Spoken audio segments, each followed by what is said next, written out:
मैं आप सभी को बता देना चाहता हूँ जवनिया गाँव में बाढ़ आ चुका है काफी।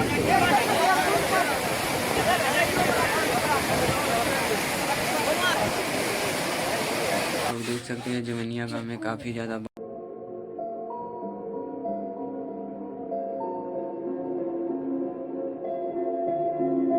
बांध टूट चुका है। तो आप लोग बने रहिए ब्लॉग में, देखिए आप लोगों को जवनिया गाँव के नज़ारा दिखाते हैं आप सभी को।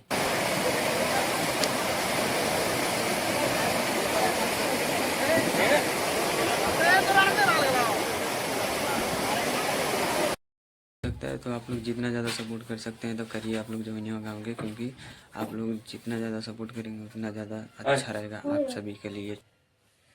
खत्म हो गया भैया मैटर। चलिए बने रहिए ब्लॉग में।